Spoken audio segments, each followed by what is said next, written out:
Channel open. Welcome back to WeeklyTrek, a proud member of the Tricorder Transmissions podcast network. I am your host, Alex Perry. What's today's date?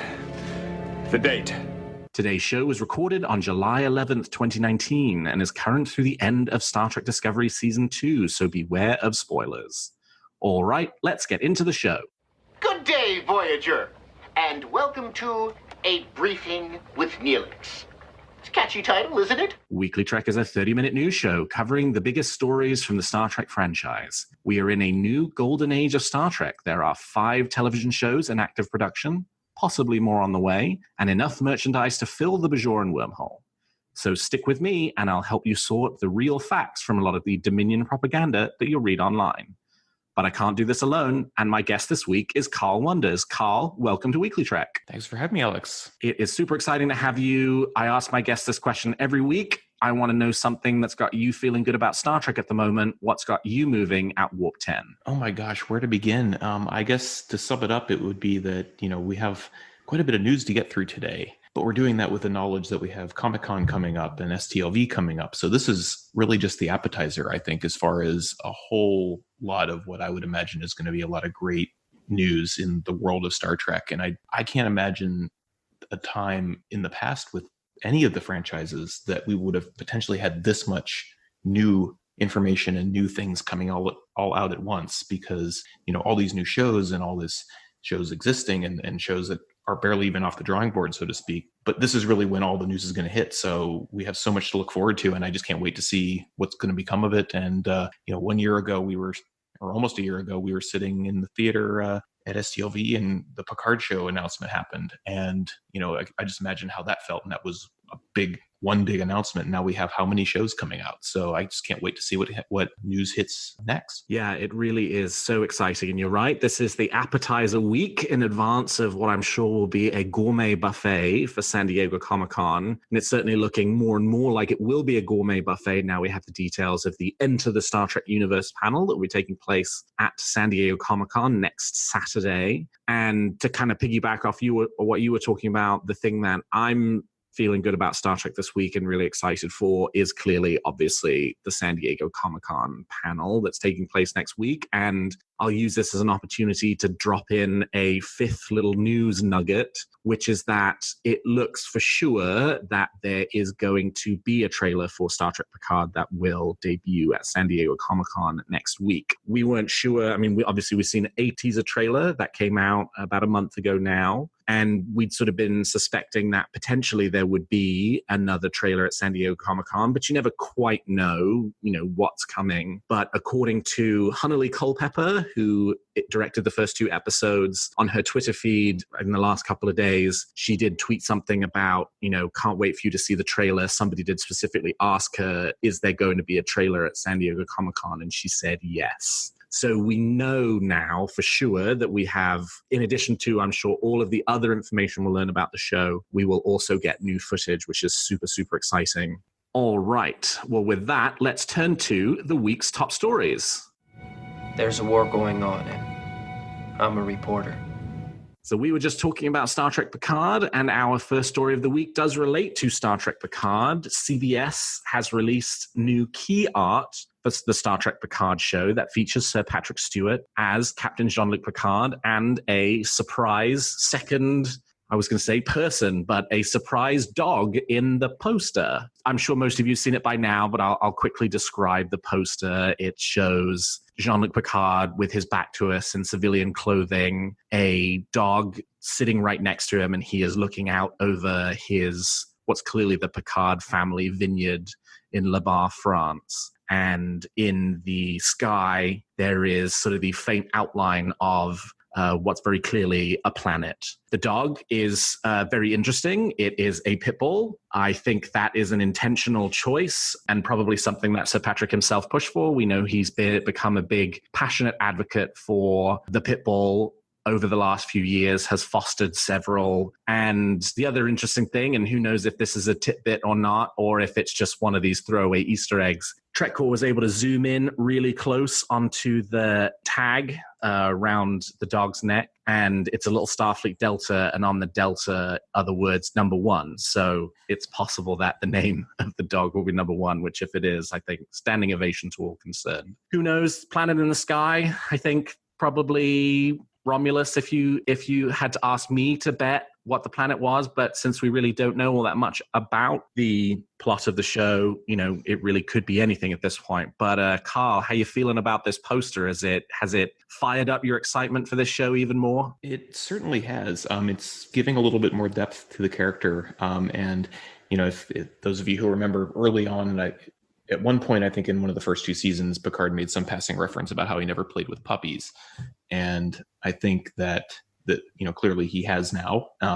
He has a dog in the great current Star Trek tradition, I guess, of having certain dogs like good old Porthos by their side. I do like the number one tag. I think I'm still on the fence about whether or not this is just an in-joke by the people doing the poster, or if that is going to be the name of the dog.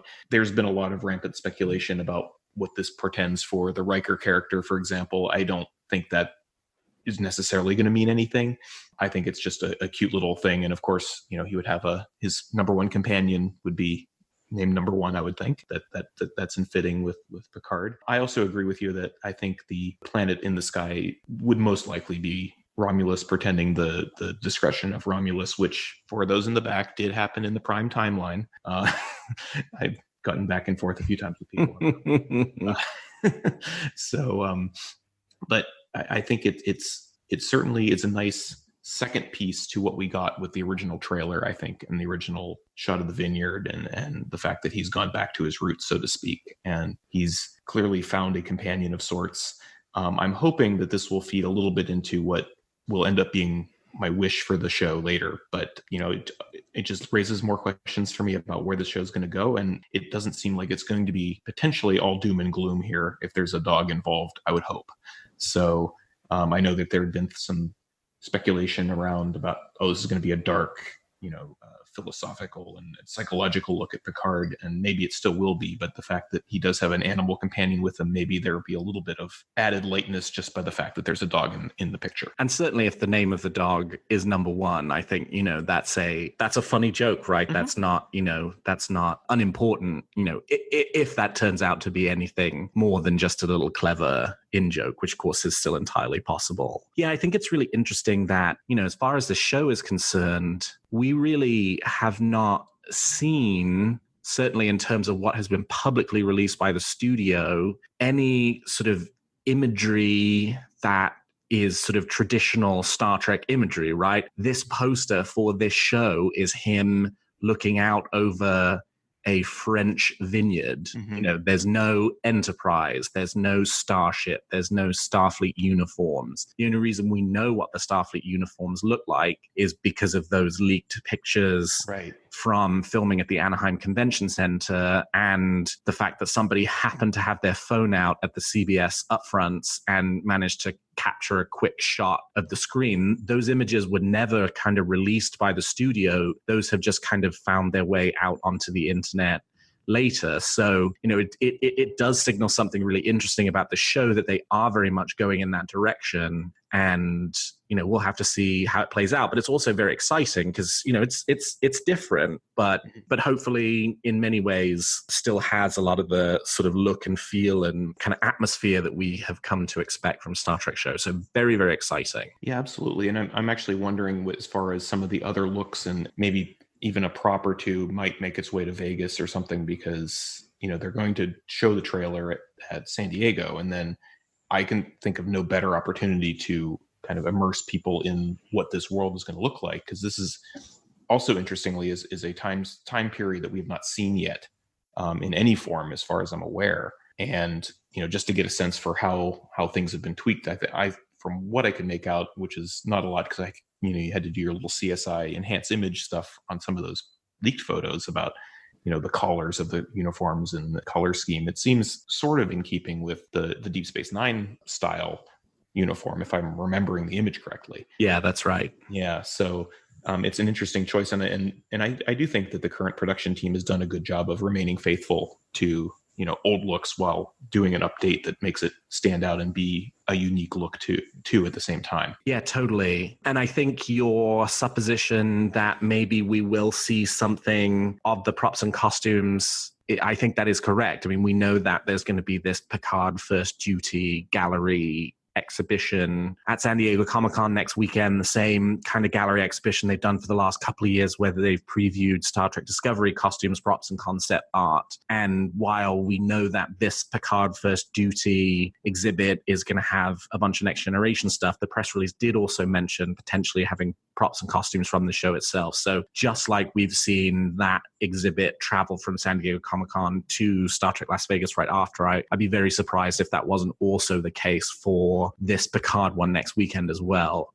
In which case, I'm sure that it's going to be totally mobbed at San Diego Comic-Con because everybody wants to get a look at it. I know I certainly do. Well, and then if it is at Vegas, that's a much easier opportunity to see something if you're going to be there because you're not fighting. You're like 1/10 the size of the crowd almost. So. Absolutely. And really, that's the one opportunity to get in front of giant packed house of Star Trek fans before the show debuts. Right. I think you'd have to take advantage of that opportunity. Totally. It's a perfect opportunity. I mean, it's the opportunity they took last year to announce the show in the first place. And, Creation have said this week that the schedule for Star Trek Las Vegas will not be released until the day before the convention begins, which also happened last year. Typically, the schedule is released about a week before, but last year we had all these last-minute announcements after San Diego Comic-Con of Star Trek Discovery folks coming to the Vegas convention. I suspect that they have pushed back the release of the schedule because there are announcements that they want to make about Star Trek Las Vegas, but they don't want to do it before San Diego Comic-Con. That's just supposition, but it would fit the pattern from last year and would explain why they're not releasing the schedule until the day before. Absolutely. So turning from Star Trek Picard to Star Trek Discovery, we are now in July. All indications we had was that Star Trek Discovery Season 3 would begin shooting in July, and it does seem like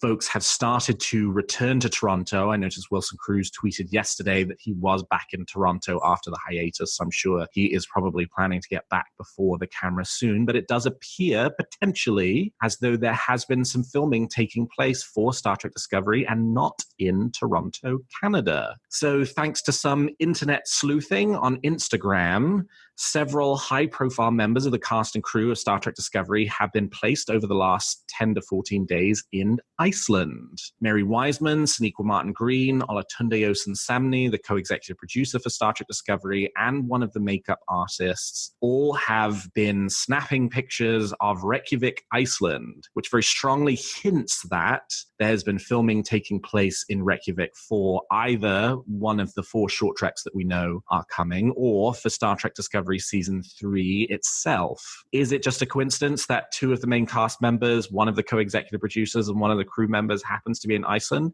Possibly, but we do know from Tamara Deverell, the production designer, in an interview she did earlier this year, she did talk about how the production had been looking at doing more international shoots. They did one for the premiere, The Vulcan Hello, where they went to Jordan and shot the opening Crepusculan scene. And in her comments, Tamara talked about how Iceland was one of the potential locations that they were looking at. And actually, it's a really good location for filming in the summer because the sun pretty much never sets. So you get lots and lots of daylight in which to film things. We don't know if this is a short trek or in the main series, but it would make sense timing-wise for it to be a short trek, but it might also make sense timing-wise for it to be for the main show as well, to go and do this international shoot before main production kicks off in Toronto, which we know is happening soon. But we know that the whole cast of Star Trek Discovery weren't in Iceland because, again, thanks to more Instagram sleuthing, Anthony Rapp was not in Iceland. He's been posting pictures from mainland Europe where he's clearly been on vacation. But potentially very exciting, certainly seems to go against the continuing, ongoing narrative from folks who aren't big fans of Star Trek Discovery that the show is a colossal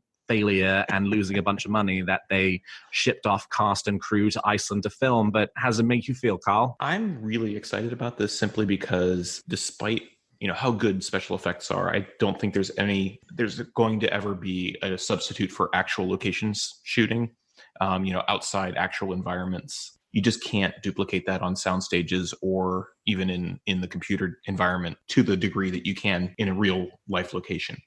So the fact that they're going out of Toronto to get these environments that you just can't have, obviously, in urban Canada, is wonderful. I would say that the one image of the three people in the room in Reykjavik would possibly lean me to think, at least, that it's a main show. The only time that I would see Sonequa Martin Green appearing in a short trek would be if she had a slightly less demanding job to play in the actual shooting of the season of Discovery, because I think she was practically in every scene to an extent on the show. So to then make her go off and do these other things as well. She's clearly game to do almost anything from what I've heard. So I could be wrong on that, but that's just kind of where I'm leaning a little bit on that. I don't know if you would agree with that or not, but that's just kind of the one little piece that I kind of pulled out of that. Yeah, I think if you're going to go to all the trouble to take two of your main actors, one of your co-executive producers, to Iceland and incur all of that expense, you're going to want to make sure you're getting the most bang for your buck. And that's going to be in the season premiere of the show rather than the short treks, which, while, there is a lot of connection between the two, and there are,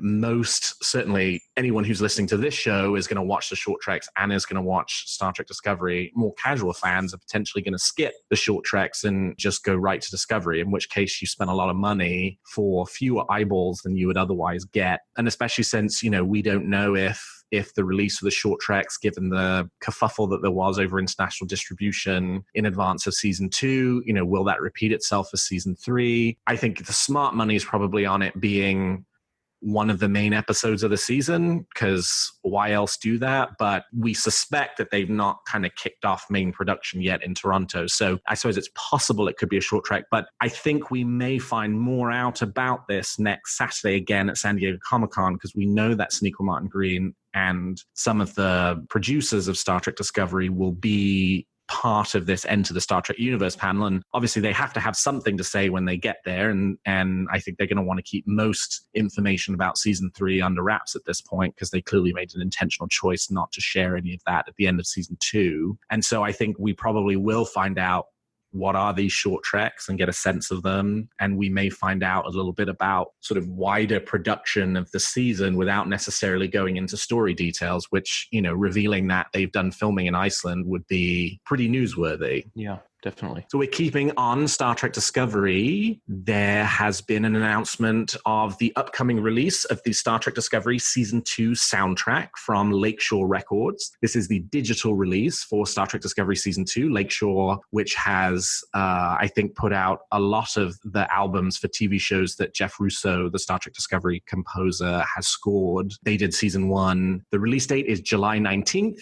We're expecting 39 tracks on the digital release, which includes music from Star Trek Discovery Season 2, as well as one of the short treks, The Escape Artist, which was the Rainn Wilson, Harry Mudd short trek that had the variation on the Discovery main title that was sort of the disco theme. The digital release is already up for pre-order on Amazon.com, so if you are interested in that, you can head over to Amazon and place your pre-order for it already. They have said there will be a limited edition vinyl release that will be coming soon. No additional details about that. But the one thing it does seem that is uncertain, and Jeff Russo himself on Twitter said he didn't know and would have to find out, is whether there will be a CD release of the soundtrack. There was for season 1, but it seems like he's not sure if there will be for season 2 as well. But the soundtrack itself is coming.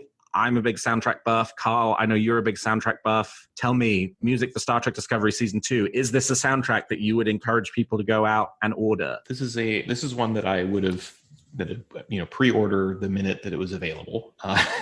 I've been waiting for this to come out since, honestly, probably Project Daedalus. I was a fan of Jeff Russo's work in the first season, but I think he went above and beyond the second season. There was so much incredible content in the show, and looking through the track titles, I can kind of figure out where some of these cues are coming from, and they're basically hitting a lot of the points that I was hoping they would hit. There's scenes, especially in the latter half of the season, where it's just cue after cue is a standout to me. He did write some really evocative and tragic music, I think, for the Arium character and that episode.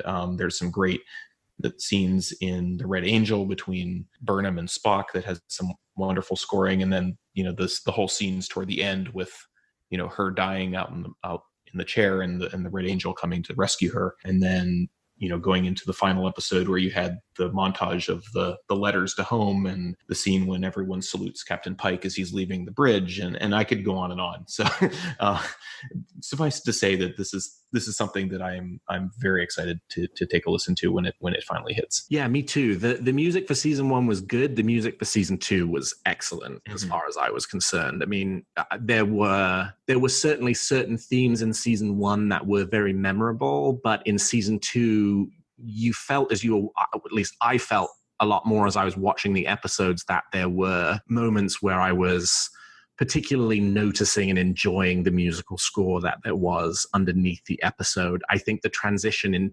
tone from Star Trek Discovery season 1 to 2 actually really contributed to making the music go from being good to being excellent. And so it was really fabulous. And I also am really excited to get my hands on this. Also super excited that they included the Escape Artist tracks as well, because Jeff Russo definitely did do some more sort of experimental things with that little short track, because it's only 15 minutes. So what does it matter? And so super exciting that that's included as well. So yeah, this is, I'm going to get it as the digital release, no question. I've already got it pre-ordered, and this is very exciting. So available for pre-order now on Amazon. You can head over and get it right now if you so choose. Don't wait, do it now. Don't wait, do it now. It's absolutely right. And our last story for the week actually now shifts us from, we've done Picard, we've done Discovery, and now moving to the animated shows. Star Trek novelist David Mack, who's written novels like, he's participated in the Vanguard saga, he wrote Section 31 Control, which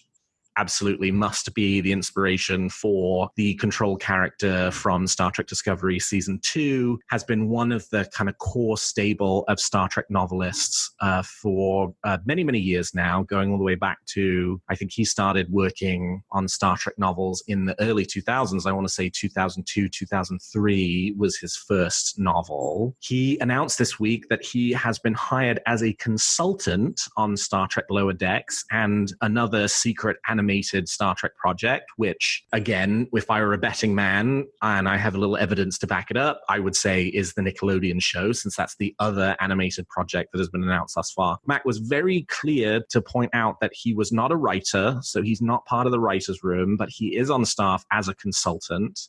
He didn't provide a huge amount of detail about what kind of his sort of day-to-day job was. But for me, this is very exciting news. I'm a huge fan of David Mack's novels. I tear through them anytime a new one comes along. He has another one coming out in November called Collateral Damage, which follows on the sort of Section 31 fallout from the destruction of Section 31 that came out at the end of Section 31 Control. And this is super exciting to me. And this is not to say that I did not have confidence in the animated shows already, because I have no reason not to have confidence in them, particularly Lower Decks, which is being led by Mike McMahon, clearly knows his Star Trek. He's written a book about Star Trek. But having David Mack on staff as a consultant to kind of help them think about, you know, how to explore the Star Trek universe as someone they can go to with questions about canon and continuity. And, you know, he knows this stuff backwards, forwards, and side to side. So this is really very exciting that, you know, they would take a step like this to have somebody like David on staff as somebody who kind of really deeply understands the Star Trek lore is super, super exciting news. And hopefully these two shows we really don't know all that much about. We know that Lower Decks is a show we're probably going to learn a lot about next weekend. So I'm hoping that after the San Diego Comic-Con panel, my excitement for this will be times 1,000. But I'm running at a solid times 30 right now, knowing that David Mack is affiliated with this show. Carl, as I recall, you're not much of a Star Trek novel reader. How are you feeling about the animated shows, and does this news move you in the same way that it does me? Yeah, so you're right in that I haven't kept up too much with the books. It's more a matter of time than anything else, frankly, and not a lack of interest in them. Two things that struck me about this. One, and you can correct me if I'm off base a little bit on this, but it sort of reminds me a little bit of what Gene Roddenberry had planned or purported to be doing with David Gerrold when he brought him on to kind of hang around with Star Trek The Next Generation when it was getting off the ground. I know he contributed to the writer's Bible and all that stuff, but he didn't actually, to my knowledge, other than the script that was never filmed, sit in the writer's room. I could be wrong on that, so please correct me if I am. The other thing is that I think this shows how much the current production staff and the people involved in making of Star Trek actually respect the writers, because way back in the day with the pocketbook stuff, you had these writers who would write books that basically Star Trek proper, quote unquote, you really didn't pay any attention to. They just said, go off and write books. We don't really care what you write. We're not going to consider it any kind of canon whatsoever. I think it was a wise decision given some of the books that came out of that. But now you have almost these kind of ancillary side stories that weave the main filmed stories together in a way that you don't need to read them to understand what's going on. But if you do read them, you get so much more depth out of what you see on screen. So to have a novelist who back in the day, back in the 60s, 70s, or when I guess it would be the 70s, when they were starting to write these books in the 80s, who really were kind of off to the side, this is proof that you have this stable of writers who are really immersed in the actual makings of the show to the point where they know the plots, they know the arcs that are planned or coming before the show even comes out. So I think it's really exciting to get somebody who's been immersed in Star Trek for as long as David Mack has to come and advise, especially on this Nickelodeon show, which from what I've read about it, it sounds very unique to me in terms of where it's going with these people who kind of take a ship and run off with it and have little adventures. So to kind of get a sense for how that would fit into the canon, regardless of what timeline it's in, because we don't know yet. So I think it's a brilliant decision to bring in somebody who's been working in Star Trek and weaving these stories in and out of TV and books and back and forth to advise on this stuff and hopefully learn more about what his actual role is and what he's contributing to. But it can't be anything but a positive decision as far as I'm concerned. And to give him his full credit, he has a few fingerprints over televised Star Trek as well. I mean, I think of him primarily as a Star Trek novelist because that's what he's done most recently. But he did sell the story for Starship Down from Star Trek Deep Space Nine's 4th season, and also Memorial from Star Trek Voyager's 6th season. And more recently is responsible for naming characters like Kayla Detmer. When he was writing the first Star Trek Discovery tie-in novel, Desperate Hours, he developed a sort of set of characters and names and backstories for the Shenzhou bridge crew. And Detmer obviously is one of them who carried over to the Discovery, and the writer's room ended up using that little Bible that he'd put together and provided it to the actors. So, this is a guy who has actually a really long history with the franchise, not just in published works, but actually in televised work as well. So again, super exciting. And why do I say that I think the secret project he mentions is the Nickelodeon show? Because in a reply tweet to his tweet announcing that he was doing that, the Hageman brothers chimed in with, some funny kind of gif about the fact that it was a secret. So I think that leans very strongly indicates that the additional show he's working on is the Hageman brothers Nickelodeon show that is so far unnamed. So very exciting. And again, I think we will find out more next week. Well, we've talked about the facts, and now let's speculate on the future of Star Trek. You make some very good points, Captain. But it's still all speculation and theory.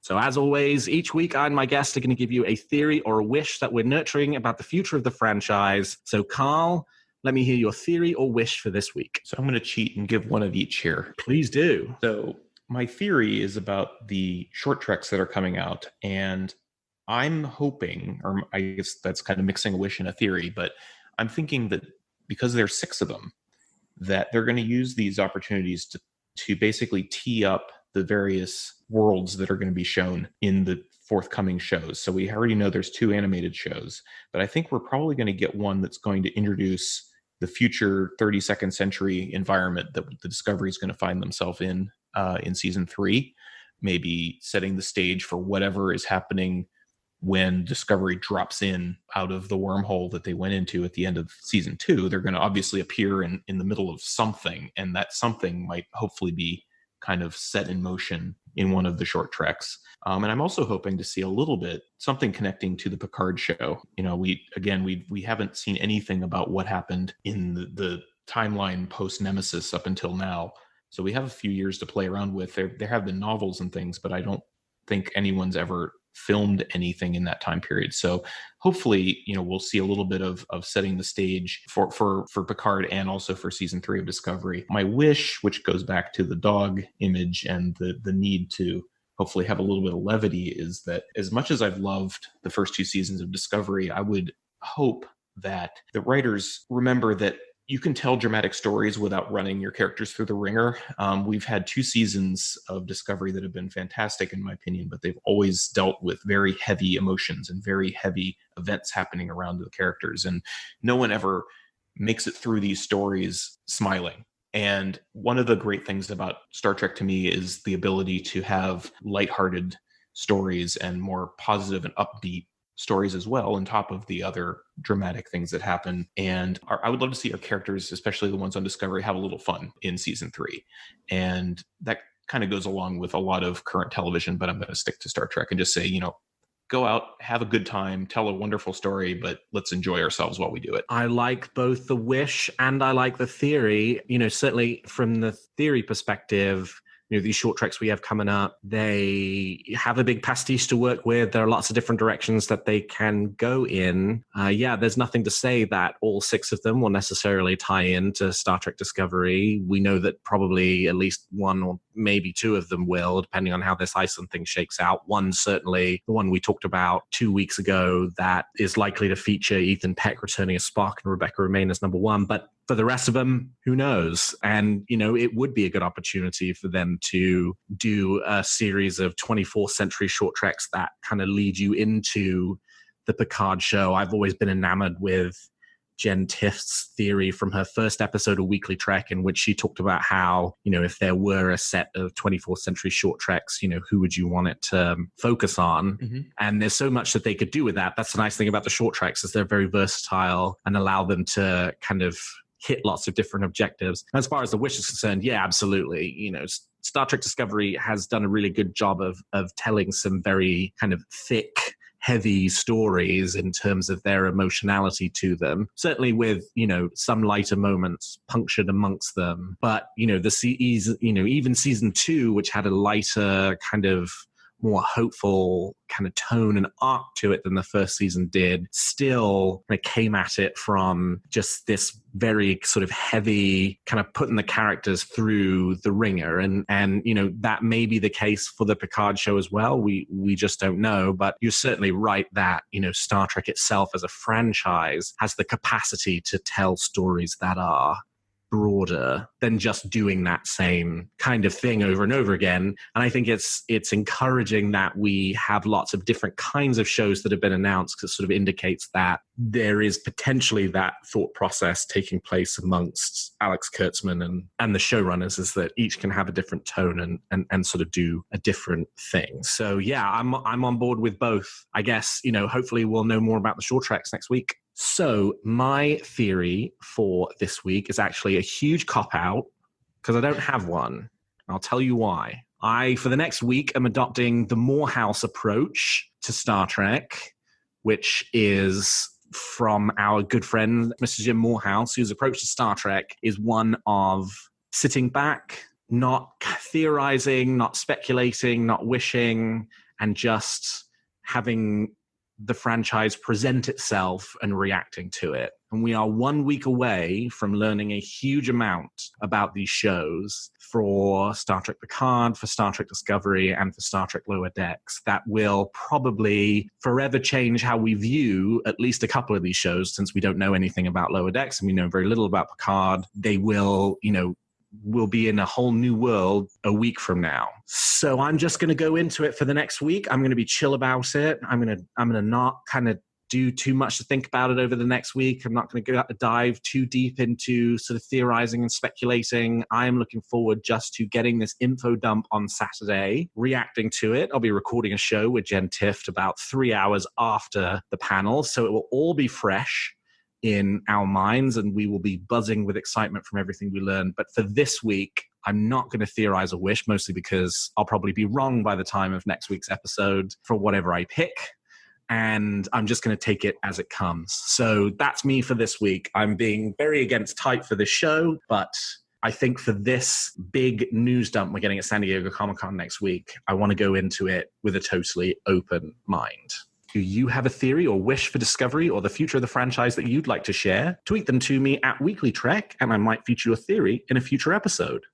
Well, that's all the time we've got for this episode of Weekly Trek. Thank you so much to my guest, Carl Wonders, for joining me today. Carl, how can people contact you if they want to continue the conversation? So I can be found poking around Twitter on occasion. My handle there is @listeningtofilm, and that's really the best place to find me. You can find this show on Twitter at Weekly Trek and me at Alexander T. Perry. And if you enjoy the show, please consider leaving us a 5-star review on your podcast player of choice. And please check out some of the other great shows on the Tricorder Transmissions. And if you like our shows, please also consider becoming a Patreon of Tricorder, which you can find at patreon.com/the Tricorder Transmissions. We'll be holding our next Patreon hangout next Saturday, about an hour and a half after the San Diego Comic-Con panel I will be hosting. So if you are a Patreon or you want to become a Patreon, join the Patreon for Tricorder Transmissions. Check out our post about our next hangout. Come join me and hopefully lots of our other supporters in talking about all the big news from the day. I'm sure we'll replay the trailer 10 times and pick it to pieces. And everything else we learned, so it should be super fun and exciting. So that's next Saturday at 6 p.m. Eastern, 3 p.m. Pacific. That'll be 11 p.m. for folks across the pond in the UK. So come join us. And lastly, if you're looking for Star Trek news on the internet, I hope you will turn to trekcore.com. Well, until next week, thank you, Carl. Thank you to my listeners, and live long and prosper.